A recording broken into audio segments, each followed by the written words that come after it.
Let's talk about ghetto fabulousness. We love the slang, the fashion, the hustle, but are we glorifying the pain, the poverty, the prison in the name of authenticity? From trap beats to baby hairs, from real ones to RICO cases, we're unpacking the dangerous line between representation and romanticization. Not everything from the struggle deserves a spotlight. This is deeper than aesthetics. This is about how we shape identity and legacy and what we call real. Hit that subscribe button on Truth Talks Live and buckle up. This is Truth Talks. Let's go.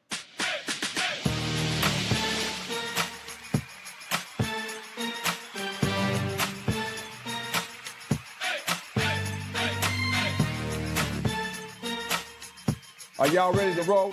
Let's go. All right, Truth Tellers, it's going to be an amazing episode because Eboni K. Williams is here. Hello, Torre. So good to be with y'all again. And Gerald Griggs is back. It's always great to be with y'all. And that concludes all the reasons why it's going to be a great show. Cheyenne is also here.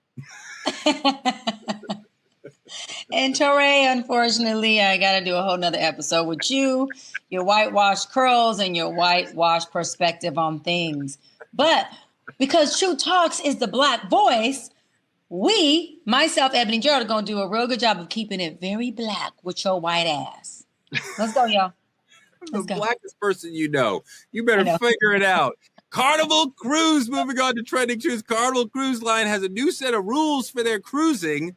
They've instituted a ban on the fans used in the lion dance boots on the ground. Mm-hmm. The fan clacking is a big part of a lot of black dancing. If you go to any Renaissance Beyonce show, clack, you're going to hear that. So they say that clacking sound is causing injuries in crowded areas. That's kind of weird. The cruise line has also banned Bluetooth speakers. Okay. And there's a curfew of 1 a.m. for people under 17. I don't know. That doesn't sound so bad. Carnival's getting backlash, though, from a lot of people in the community, in the black community, who are saying the new rules seem to be culturally insensitive and disproportionately targeting us. Listen to what folks on Ricky Smiley's show had to say about it. A lot of cruise lines are banning rap music. Yeah. They're banning the wobble. They're banning boots on the ground. You can't even bring a fan on board now. Mm-hmm. And it's I don't know why everybody's scared to have a conversation. I mean, it's uncomfortable because it is. I don't think it's a black thing. I think it's a black culture thing.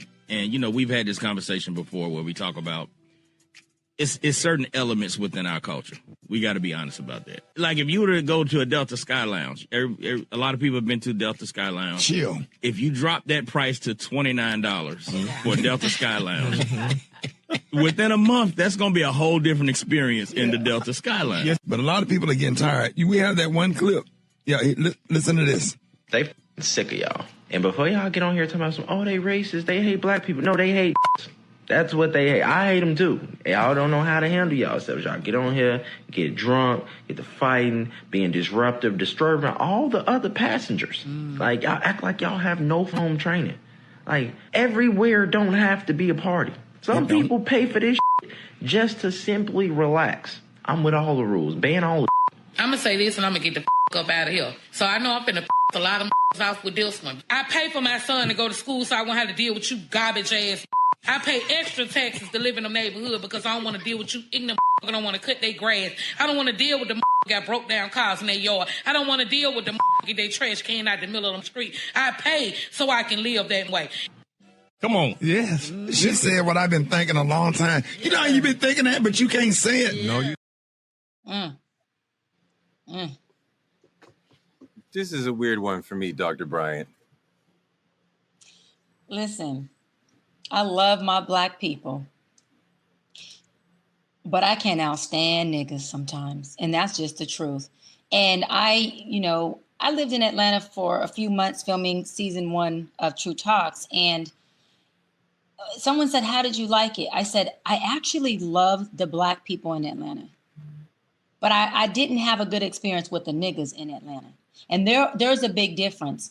The scamming, the fake parking tickets that were on my car, the the conflict, the aggression that came with a group of niggas versus the Black people who were having effective conversations, who were very respectful, who were trying to show me the city and introduce different places and different environments to me. And they kept saying, maybe you were in the wrong area, Doc. Maybe. Where I lived was a great area, a great neighborhood. But point of what I'm saying is, I think that it can be a cultural sensitive piece to it.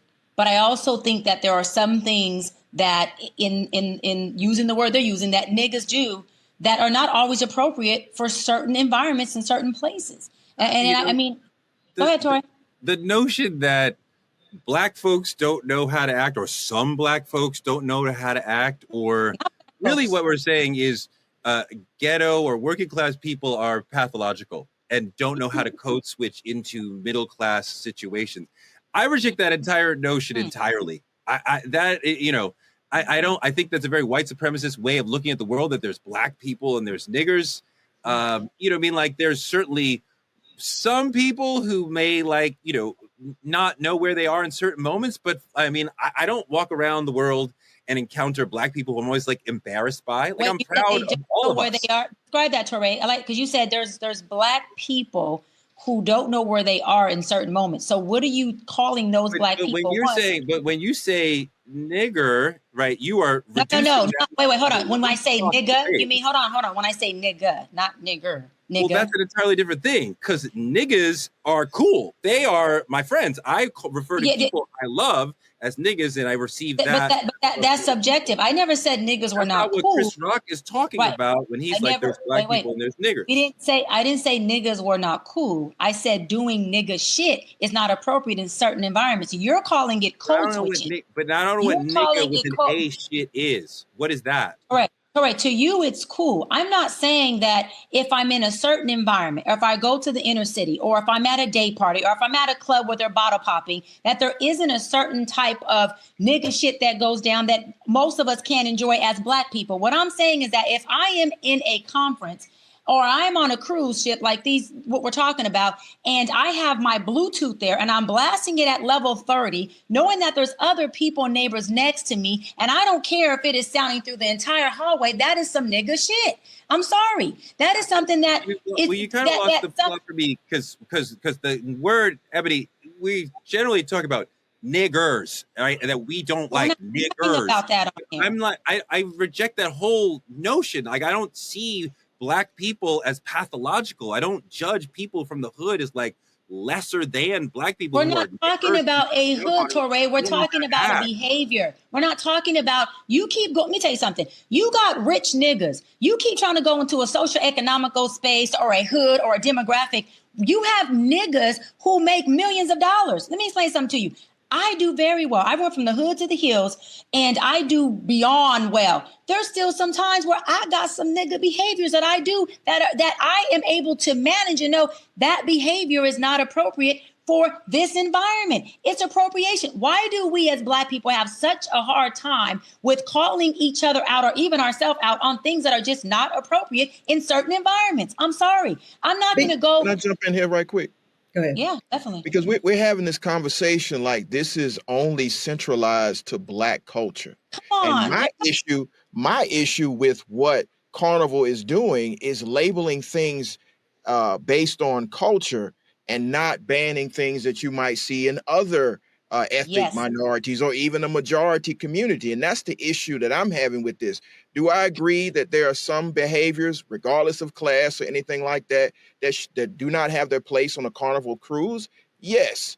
But to blame the fan popping and the Bluetooth speakers and all this other stuff, there are other things that other cultures probably do on a Carnival trip that also should be on this list. And when you focus solely on Black culture, I don't use either word, the R word or the A word, because they don't have any place anyway, should really be called into question. So I disagree with Rick. That's my good friend, great friend, Ricky Smiley. I disagree with Rock T, who was making the points. We have to drill down on the fact that, yes, there are certain behaviors that all communities do that are not appropriate, and maybe we should ban those on a Carnival cruise. But we shouldn't pinpoint black culture or something that perceived to be black culture and ban that. That's discrimination. Carnival Cruise has a statement trying to address the situation. Please know, they said, that this is not correct. Please ignore what you may have seen because of the different musical tastes and interests of our guests. We are now extending theme nights in our nightclub venues and will play music that fits with the theme for the evening, including R&B, dance and pop hits, blues and funk, Latin and soul, and 80s and 90s hits, rap and hip hop, among others. You don't need to say rap and hip hop. They are virtually the same thing in that context. But it seems like they're clearly trying to say this is not racialized at all. Whew, I just needed to breathe. This is a lot, right? And I think we all are bringing a lot of energy to it, rightfully so, because there is so much intersecting in this dialogue. We are talking about respectability politics, obviously. We're talking about generations long, centuries long racialization of Black culture and Black behavior. We're operating under, I think, an auspice and a long-held mythology that says we can behave ourselves into being humanized as Black people, which most of us know to be false.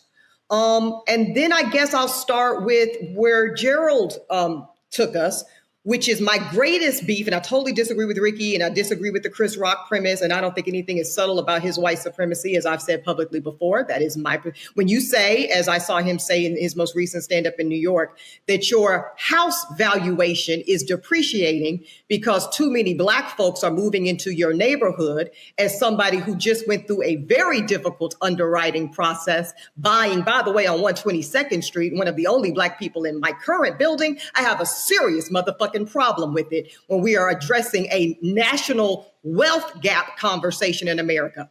But I digress. Here's my issue.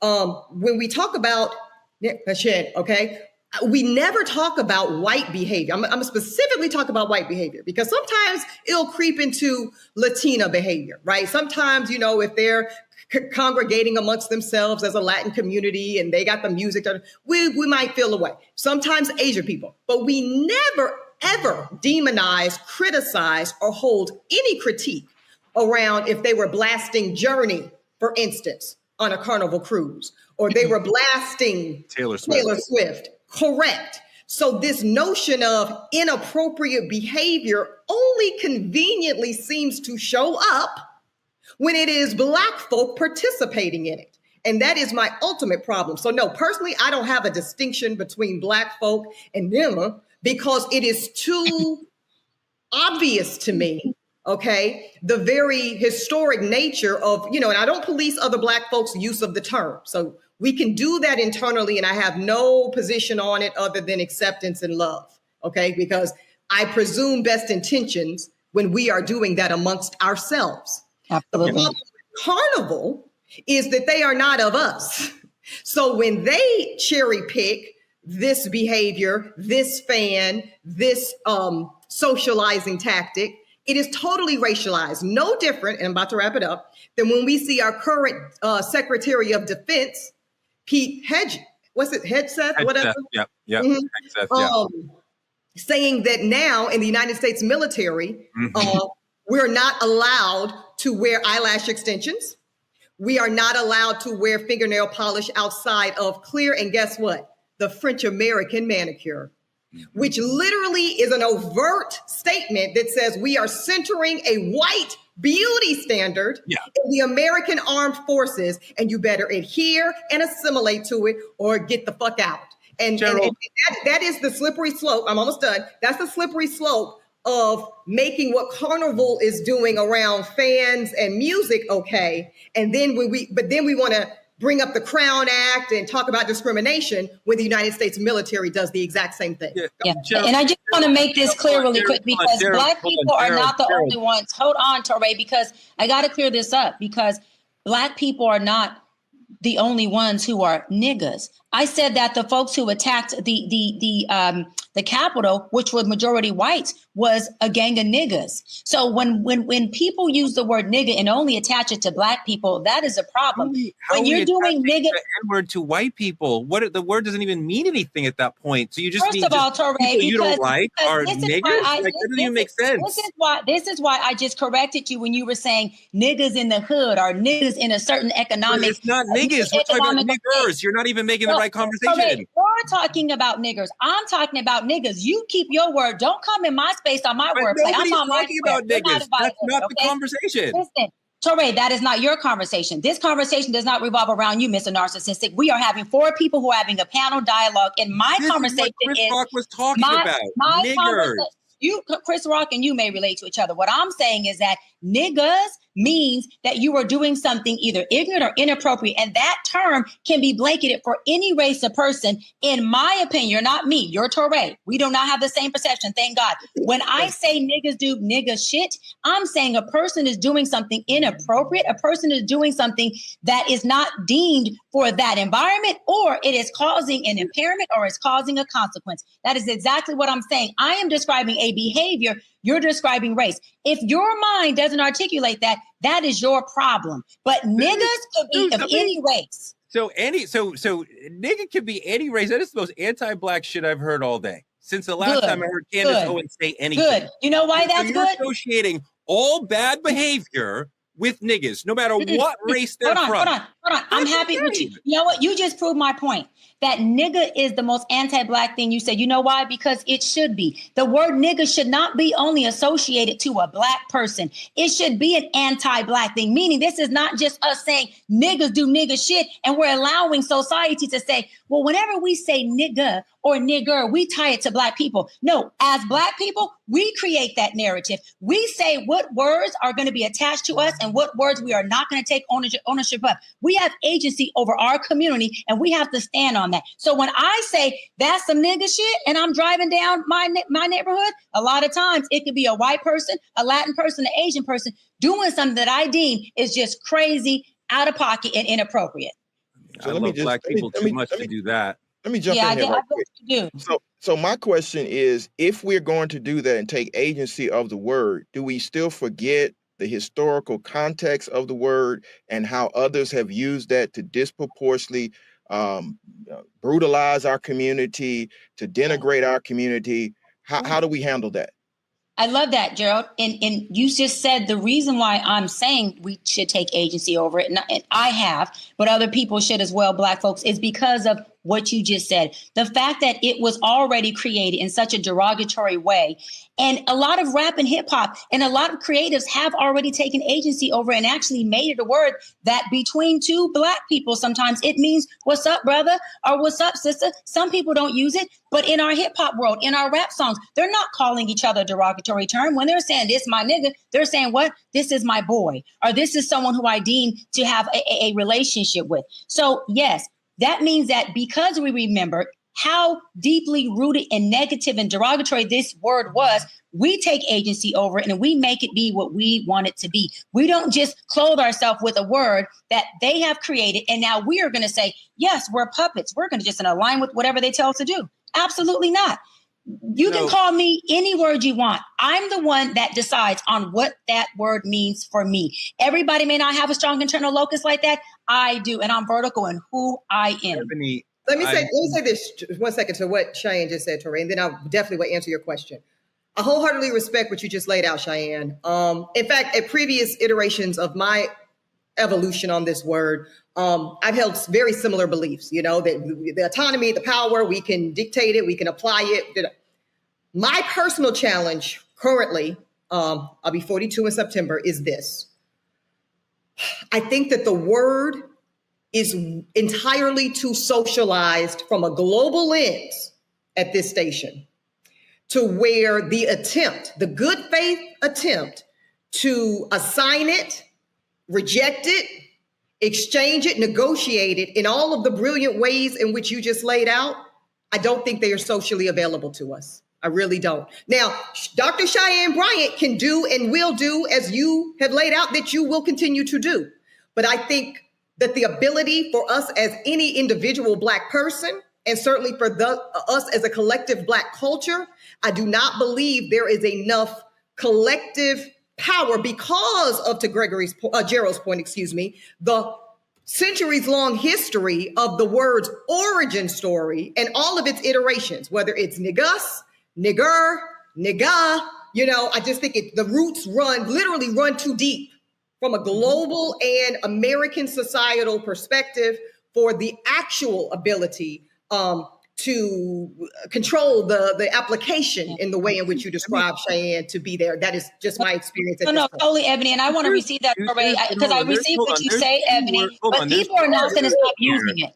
I know Teray just going over top. People are not going to stop using it. So since they're not going to use it, we need to make sure that since our community is not going to stop using it, because what I say, Ebony says, Teray or Gerald says, then we need to make sure that we are in front of it, that we are taking agency over it, that we are making sure we're defining it in the way that we want to use it. There's nothing we're going to say on True Talks or any platform that's going to make our community say, we're just no longer going to use the word nigga. That's not realistic.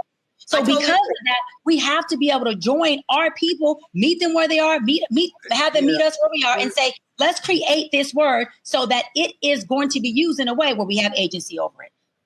So there's two different words, and we're trying to conflate. Please don't backpedal on that Conversation. At nigga with an A and nigga with an R are different words. They mean different things. They're applied in different situations. I have experienced, as you alluded to, so much love, especially coming from Black men, older than me, using the word nigga. I have experienced so much anti-Black hatred within the community around the word nigger. And I reject the whole notion that there are some Black people we should be embarrassed or afraid of or are ruining it for the rest of us. There's no Black person who could set us back.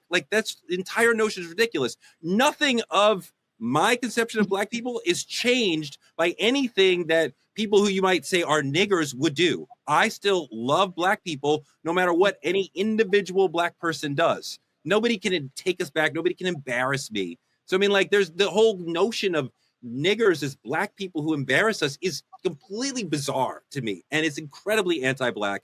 And I just can never participate in the notion of there being Black people and niggers. It's so reductive and white supremacist. But you say nigga all day long. You say nigga on True Talks. You say nigga this, nigga that. But you don't want to play in. You don't want to play in the white supremacy or the white. But systemically, you use the word more freely than anybody on this show. Nigga, you Dimitri. You know how many times you call Dimitri? What's up, nigga? Or nigga, please. You're the main one who uses it. Is there an internal? Do you have an internal struggle or internal struggle between your white supremacists that you are unaware of and the Blackness that you're trying to portray on here? Because you the main nigga that use the word nigga all day long. You the main one.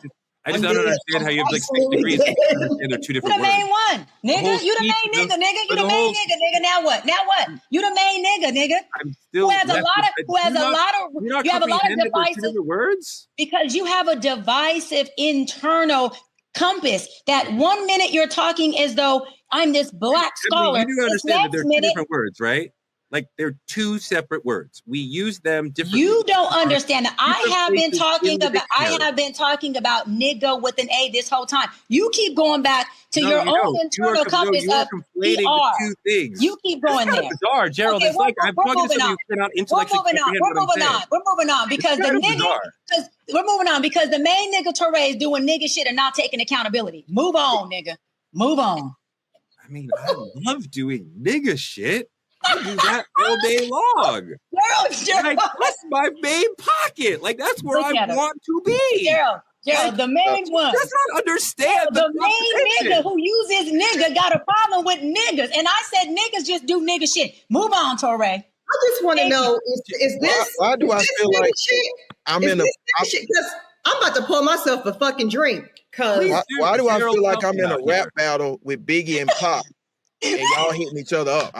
This is wild. I got to pour a drink, Gerald. Ebony, I need a drink. You got your Remy Martin over there? Okay. Remy Martin, but this tea. I could have got this Kettle One, right? I could have got this great, but I didn't think it was going to suit the moment. Oh, you could have got some Hennessy. And Jack and Coke. Where's the Hennessy? No, is this uppity nigga shit? What is this? It might be. It might be. Ace of Spades. It might be. Ace of Spades, girl. Leave it up to Touré. It's a nigga with an A. It's not the nigga with the R. Leave it up to Touré. But I want to say this on a positive note, Touré. This is the type of stuff, what we just did right here, that Black people, whether we calling them niggas as homies in a family, nurturing word, or Black people, that we do. Only Black people can do what we just did. We just came on here and said nigga shit, Remy Martin, and we got presidents of NAACP on here. We got attorneys. We got one of the biggest, the best journalists, Touré, on here. And we're sitting here. We just showed several different representations of being Black. That is what I love most about us. We showed the nigga shit Black, the articulate Black, explaining the breakdown between the nigga and the nigger and all that. And we all did it here as collective Black people at the end of the day. But Touré, it doesn't negate the fact that you the main nigga that comes on here and does nigga shit. And I'm hold you to it, period. We can move on. Ebony, you see what I have to deal with? No, we're gonna have to move on because I love and Cheyenne is right. If only we could contain it internally. And that's where my personal gripe and my personal, trigger shows up. Is because when it's not internally contained, it's lethal. It's literally lethal. I would like the chat to reflect whether or not people agree. Is nigga and nigger two separate words? Pour me some, sis. Pour me some. Same word as Dr. Bryant thinks. There's an entire freaking linguistic Black history around these words that she does not know anything about. But this is the world I live in, Gerald. Yeah, Touré's a Black scholar, and he's a Black scholar, and the number one word on his word list is nigga. That is so confusing, conflicting. Yes. He has an African degree, but his number one word, Gerald, is nigga. What's up, True Fam? It's your girl, Cheyenne, and yes, season 2 of True Talks is here, and we are turning up even higher. Yo, it's your man, Touré, the newest co-host on the set, and I'm bringing heart, heat, and hard truth every night. And we are keeping it all the way fire. Ain't no filters, ain't no fluff, just straight facts. Y'all know how we do. So stop scrolling and pull up to our YouTube at Truth Talks-Live. Like, subscribe, and smash that bell. And after you do that, join us because we go live weeknights at 8 p.m. Eastern on all the coasts. Wherever you are, from culture to controversy, we say what everyone else is scared to say. We talk truth. Season 2 of Truth Talks. Let's go. Because this time, we ain't asking. We're taking the mic.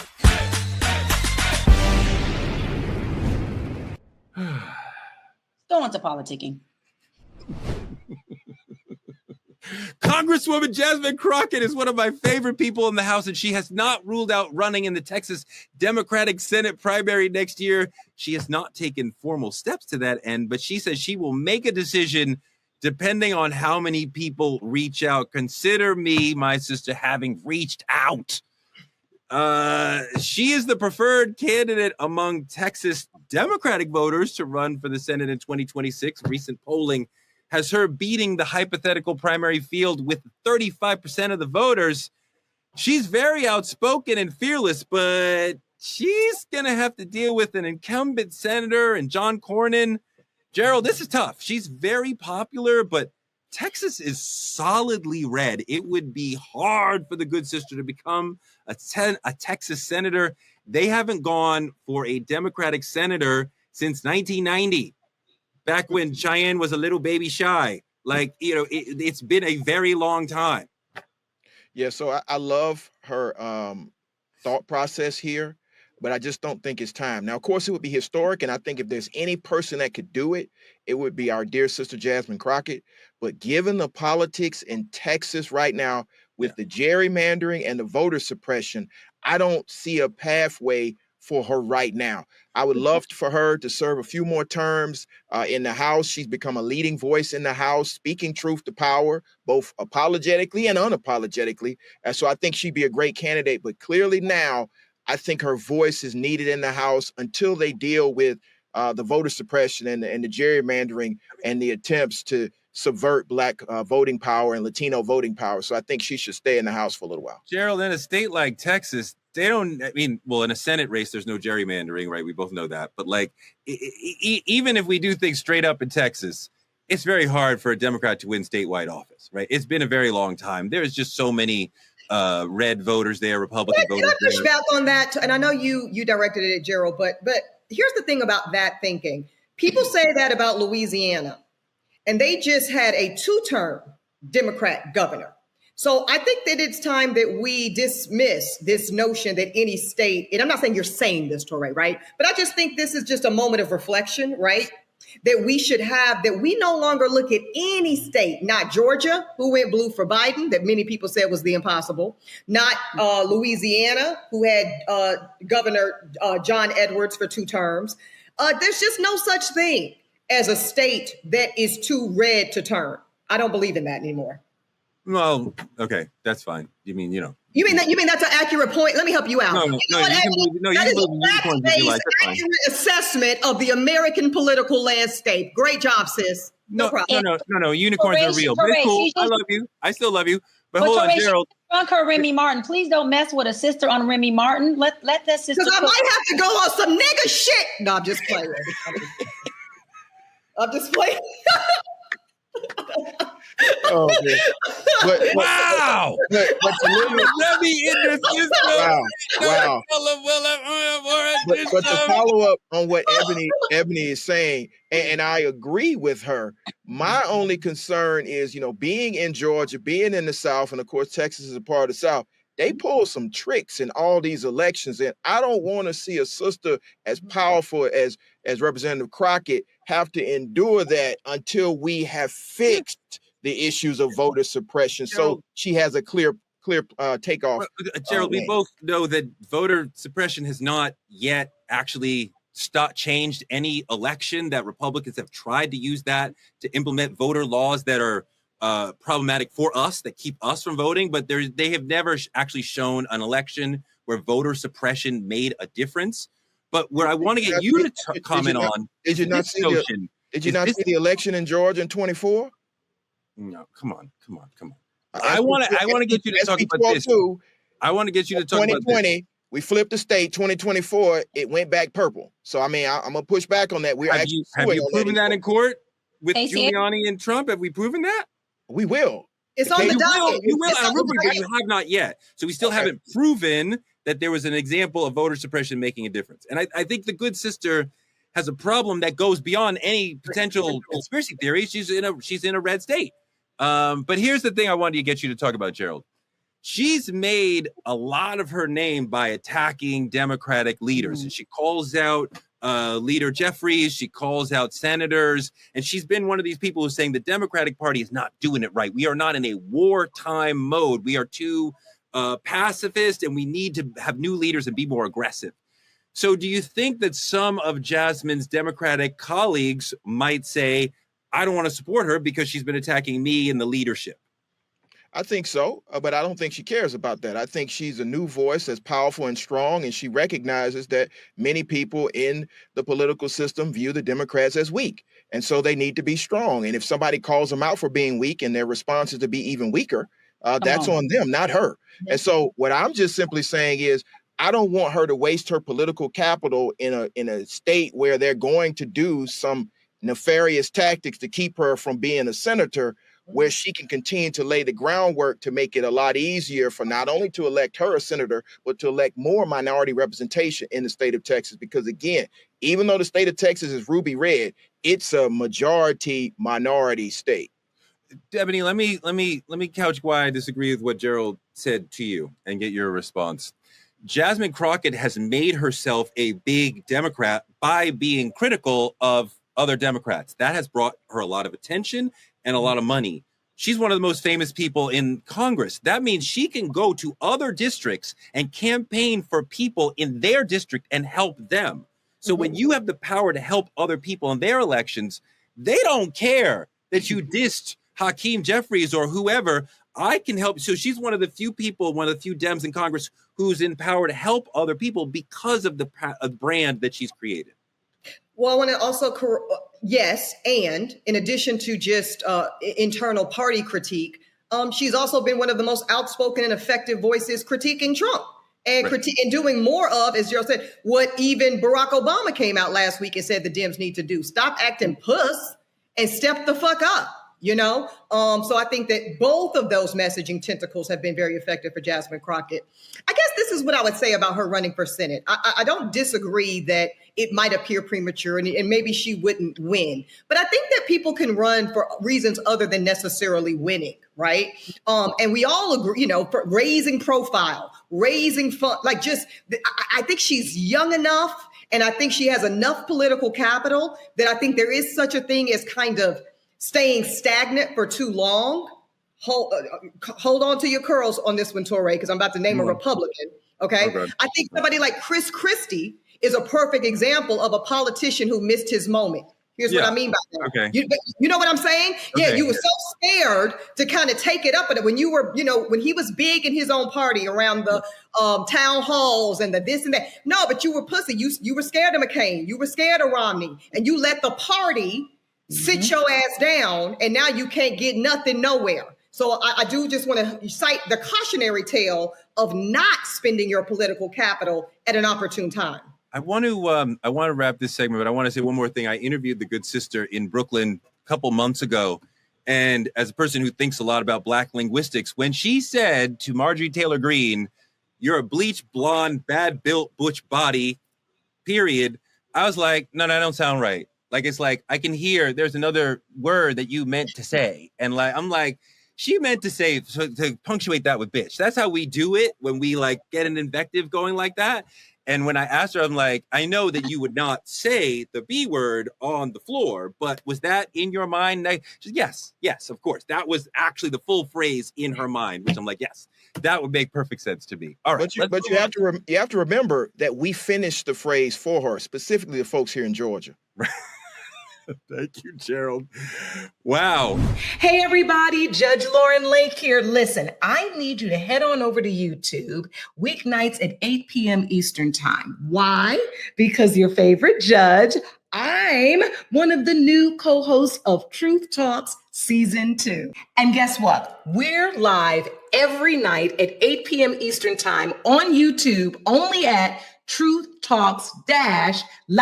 I'll see you there. Let's move on to the main topic. Is being ghetto fabulous just Black expression, or are we stuck glamorizing struggle? We love the hood look. Cheyenne loves the hood look. Oh my God. The hood talk, the hood hustle, that is her shit. But here's the uncomfortable truth. Are we celebrating what we had to survive so hard that we're forgetting that we were never meant to stay there? The hood has birthed some of the realest, strongest, most brilliant people on the planet. But when we confuse survival with status, we start building culture on pain instead of power. We are more than where we came from. And if keeping it real means keeping us broken, and behind, maybe it's time we redefine real. Let's take a look at where ghetto fabulousness started. My name is Misa Hilton. I'm a fashion stylist, designer, image consultant, life coach, and entrepreneur. And I want to give a shout out to all the beautiful women for Women's History Month. I discovered my passion for fashion and styling very early. As a young girl, I was a girly girl. I was into clothes and eclectic looks. I would daydream about fashion. As you know, back in the days, there were no music videos. Rap came on Friday and Saturday, and that was it, Mr. Magic, right? And I would visualize looks and clothing that I would wear, at the parties, not the club at the time, at parties, dancing to, these songs. And I would also think about what I would want the artist to wear. Isn't that weird? That was before music video time. So music was a big inspiration for me. Love to see Misa Hilton. Yes, she's got Puffy's first child, but this is a very important and influential stylist within the culture. She was part of that whole collective around when it was Uptown Records, Puffy, Andre Harrell. Andre Harrell, the late leader of Uptown Records, was a huge proponent and visualizer of what ghetto fabulous meant. And he talked about it as we are celebrating having survived the ghetto. We don't forget and we cherish the beauty and the style, but we're also moving forward and celebrating in an upscale way. And I mean, Mary J. Blige was part of that. Jodeci was part of that. Puff was part of Groovy Lou, Misa Hilton, Andre Harrell for sure. So when we start using a fashion statement in the ghetto that has turned into a lifestyle, why do we start to emulate instead of elevating the ghetto? Like, Gerald, do you think that we are too clinging to ghetto norms, or are we trying to move forward with this thing? I think it's a little bit of both. You know, as somebody that grew up in Atlanta during the Outkast generation, when we saw the rise of hip hop in the South, and shout out to LaFace Records and all of those, you know, you think back to those times. So we still wear the A hats and all the other things. But I think we are progressing in a way where we're becoming moguls who are influenced in the style. I just think we need to be a little bit more intentional in letting the next generation know, yes, we came from that. And now we're moving forward and we are owning a new reality. So I think we can't get caught up in the past as much. Now, don't get me wrong. I wear my A hat. I like having a Cadillac with big rims. You know, I had one. But now I've graduated up to, you know, something other than, you know, the dunk. I didn't have a dunk. But, you know, we graduate away from that. And so I just think we need to let the next your next generation understand that sometimes you mature out of some of this stuff, but you never forget where you came from. Doc, what do you think about ghetto fabulousness? And is it a celebration of hood aesthetics or a distraction from some of the systemic traps that marginalize us? I think it could be both. I think that the hood is a culture that should be celebrated, that people can be proud of coming from and being in with a plan of transitioning out or whatever that looks like for them. I always say, y'all hear me say all the time, I went from the hood to the hills. I don't live in the inner city anymore. I do a lot of work in the inner city through NAACP as president and Dr. Bryant Foundation.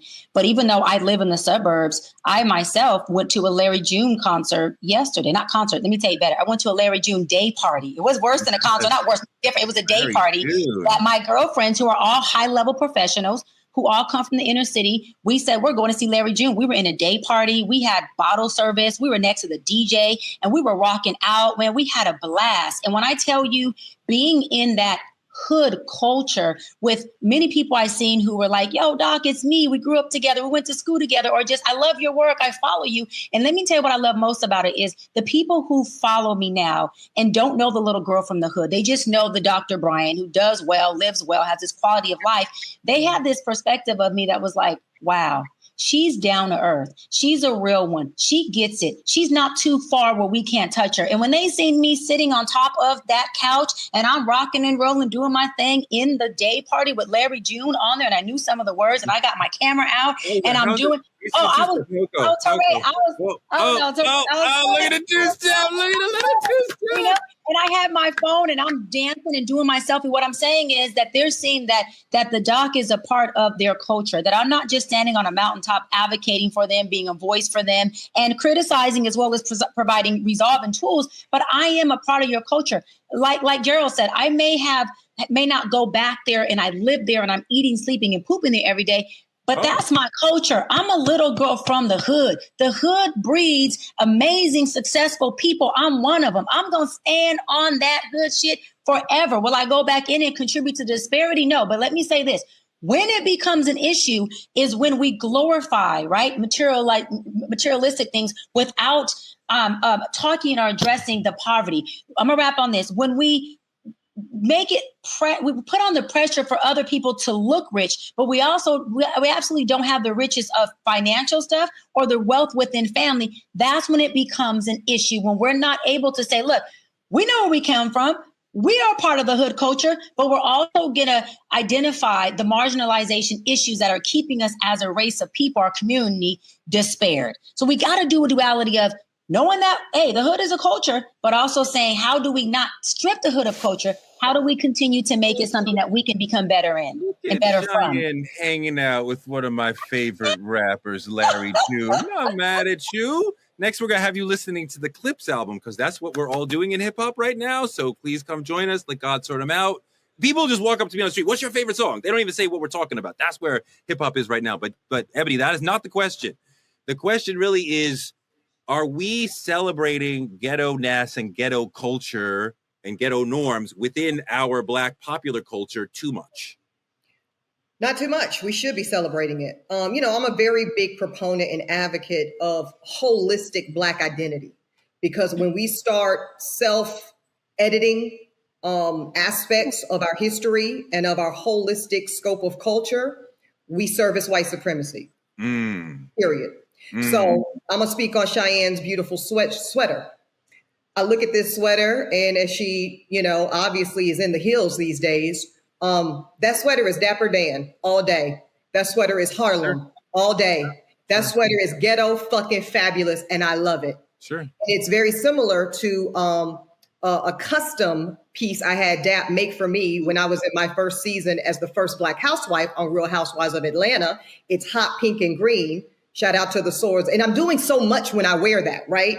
I'm honoring my sorority, the first Black sorority on an HBCU's campus at Howard University. I'm also shouting out the ghetto fabulousness of it all in DAP and the history of that.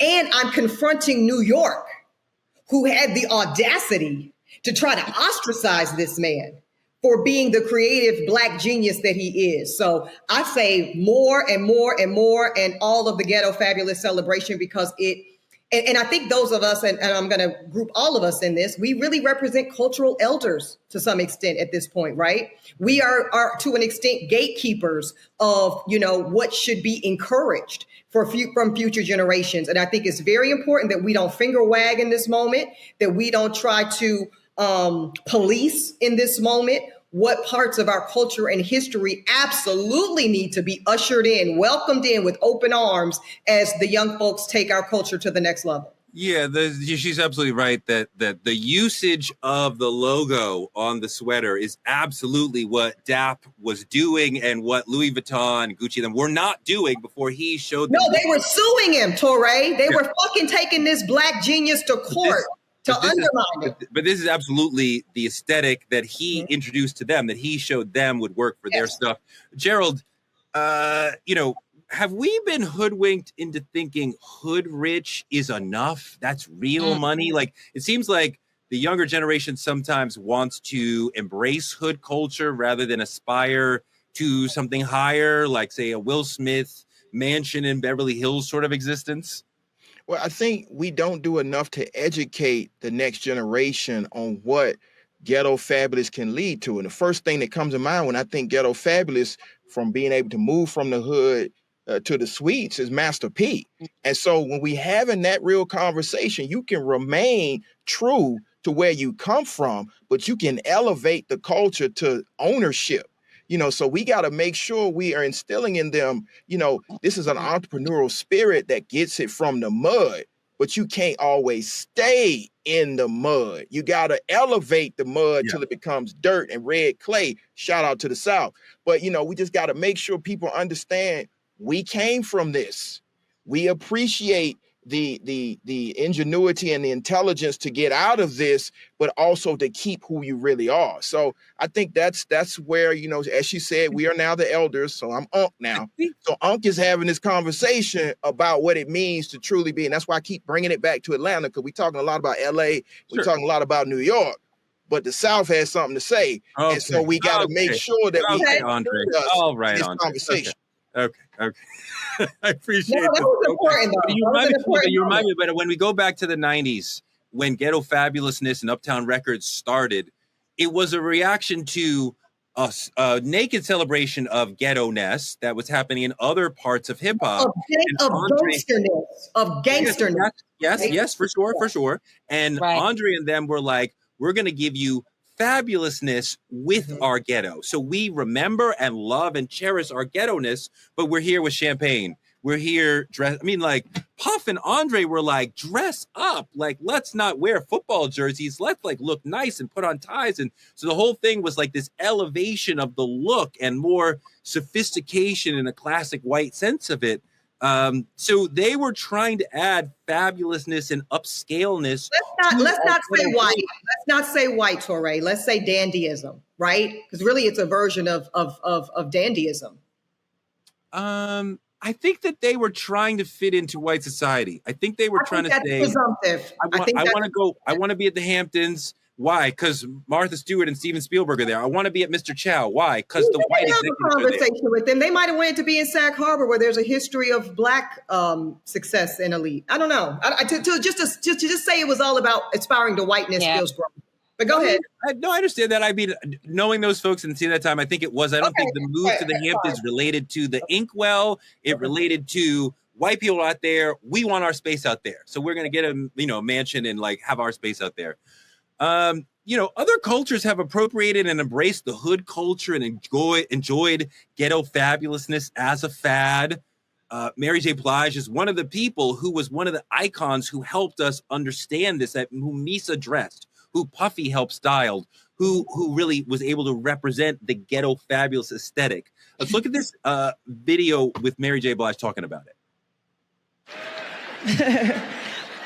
I was ghetto fabulous and I still am.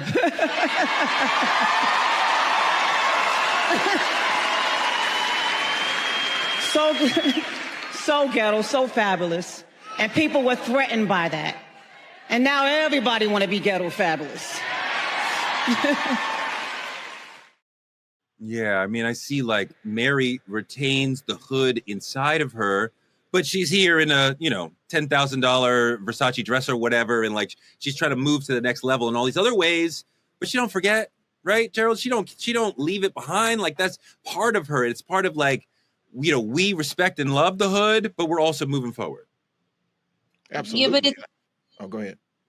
Go ahead, Gerald. I think that was to you. I was just going to say, like, Nipsey Hussle back to LA said, the hood culture is in you. It's not on you. And so it's not something that you walk in a room and say, I'm going to put this Louis Vuitton sweater on and then I can just encompass the hood culture. No, another woman could put this on who has no type of hood affiliation and it doesn't make her the hood or cultured woman. I can put on a completely three-piece suit.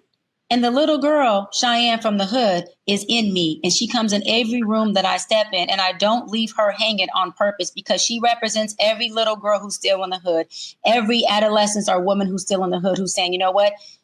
Love it here because these are my roots, but I am trying to elevate, like Gerald said. And I represent both of those. And so that is why no matter how far I go up, I try to make sure that my boots stay low enough so people see themselves in me, meaning where I came from, and see themselves in me as far as where they can go. I never want to allow what I become to not get another young girl out of the hood like I was privileged to do so. And I didn't have anyone in front of me. I had to bear crawl and figure it out. I'm the oldest of 7. There was no one ahead of me. My parents were 16 years old when they had me. I want to make sure another little girl, little boy has an easier way out because of looking at a Dr. Bryant. Eboni, and so that's important for me. Eboni, there is an important value in breaking the cycle of hood culture, right? And trying to move us forward a little bit.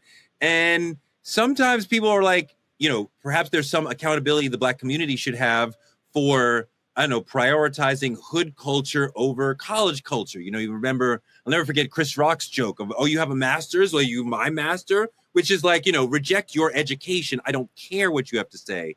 What do you think about that? Isn't this the same episode where I poignantly named the white supremacy that so obviously comes out of Chris Rock's mouth? I think so. Anyway, I guess I think that there is not really a distinction between hood culture and college culture. Because as Cheyenne just said, as somebody who was on the street corner selling books of food stamps for cash, free lunch kid, whatever. I don't know that people would necessarily look at me and be like, oh, Eboni K. Williams is a hood kid. But I mean, by standard definitions, I am, now that might be shocking to some. And again, making Cheyenne's point, you don't have to wear it. You don't have to speak in a vernacular that necessarily establishes it. It's your origin story. It's the blood that flows through my veins. It's my DNA. It's the chromosomal makeup of my existence. And Liberty is it's a part of her progeny, right? So although she'll grow up, in the hill, literally Morningside Heights, footsteps away from Columbia University, the Ivy League of it all, the progeny, the legacy of the hood of the poverty line of Black America is right there. So to me, it's like we tell this story together. It's an arc. And it's when we start bifurcating and the college over here and the sorority here and the this over there is some bullshit. I can't let this show end and not acknowledge who Andre Harrell acknowledged as one of the godfathers of ghetto fabulousness, which is Michael Joseph Jackson, son of Gary, Indiana, who first gave the champagne music in Off the Wall. In rock. Yes, sir. Yes, this is what Andre said. I'm not making this up. Andre said Michael showed us how to put on the white suit and move on, but still put on the Crip bandana and still always tether it back to, you know, the authenticity of the history of the Black American experience. So I think it just all goes together. And I want to say, you know, I think it was Sway. I was on Sway in the morning, and he said, Doc, every time someone asks you about being a product of your street father or a product of the hood, you speak about it with so much pride. Hold on. My story of being a little girl from the inner city is not a story of victimhood. You damn right I'm proud to be. It was an absolutely privilege to grow up in the hood, to grow up in the city, to grow up on the block, to grow up as a product of a father who was a street guy, who had street money. That experience isn't an experience that people get. It's an experience that they watch on BMF, that they watch on other shows on the Shy, that they read in the book. People are not privileged to get that adversity. They're not privileged to get that experience and be well-rounded and walk in rooms and say, that is exactly why I'm vertical and who I am. Because the shit y'all talking about, the things you saying about me, your feelings towards me, if you think that is going to touch what I've experienced growing up, y'all couldn't break me if you had a whole damn bulldozer from growing up in the inner city. Like the Bible says, it was good for me that I was afflicted, because those afflictions have allowed me to stand in rooms and be vertical and not waver and not shift and be on my square, 10 toes down, and know exactly who the hell I am. But when you got people who don't grow up in that type of adversity, they are searching for the identity. They are figuring out, can I hang in this? Am I flexible enough? Do I have backbone? That ain't a question that you got to ask me. That's not a question you're going to have to ask my babies. And that ain't a question that I see my father, my mother, or my grandparents have to ask themselves, because we grew up in wealth called family, and we were damn sure in the hood. And I would never want to erase my history of growing up in the hood. It is the reason why I can even, I'm gonna wrap on this. The reason why I can so much enjoy and be so grateful the wealth and being in the hills and my mansion and my multi-million-dollar success is because the hood is why I can so much be grateful for this and not take advantage of it and use it as a weapon towards people, but understand how much of it is as a tool. Because there's people in the hood right now who we cannot make feel bad about still being there, who want out, who are just trying to figure out, what does that look like? What is the pathway? Who do I call? What's the resource? And for those people, I want you to understand because I'm a manifestor with you, when you do make it to wherever you want to make it, listen, because of your adversity, because of your hood, you are going to be able to be in gratitude much more than anyone who's always had it their entire life. Gerald, Black culture sells. This is part of what we're talking about with Ghetto Fabulous, and it's a way of articulating a vision, an aesthetic, and then selling that to the people. We're often appropriated all the time. How do we turn the cultural pride that we're talking about that manifests as Ghetto Fabulousness into real, actual power rather than having it flipped into Black exploitation? We need to make sure that we own the brands that are exploiting this particular area of our culture. We need to make sure we monetize through ownership. And so that's what I want to impart in individuals who have the grind, because again, to get out, you got to have a different type of grind to get out. And so what I want to impart in them is the ability to monetize what they see every single day. Because again, everybody understands that the culture comes from the mud. And so once you understand, okay, this is how I can monetize this, I need to make sure it flows back into that community so we can now uplift the entire community. So we're not just talking about 1 or 2 or 3 people made it out. We've uplifted the whole community. And now we don't have to worry about the next generation glorifying that particular lifestyle. We've uplifted the entire community. Ghetto Fabulous. This is an amazing aesthetic within Black culture that I was privileged to watch from its infancy. I think it's about celebrating the ghetto and saying, let's move forward. And we look at people like Mary J. Blige, Jodeci, even early Bad Boy stuff. They are celebrating the rise up from a poor beginning to become people who everybody is looking up to, who are classy, who are fabulous, who are doing it big. Just like Dr. B sometimes. That's all we have for tonight. Thank you for all the super chats you got coming in. Like, comment, and subscribe on our YouTube channel at Truth Talks-Live. Don't forget to support Black media at Cash App Truth Talks Live, or use any of the links on your screen to help support our show so we can continue to argue with Dr. B again. Get your Truth Talks membership today. Click here on the screen and choose from 3 different exciting tiers. Small businesses and influencers can partner with us by visiting truthtalkslive.com. Black media is under attack, y'all. This show is being shadow banned.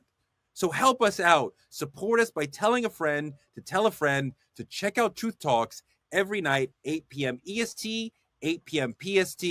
We'll be back every night to argue weeknights at 8 p.m.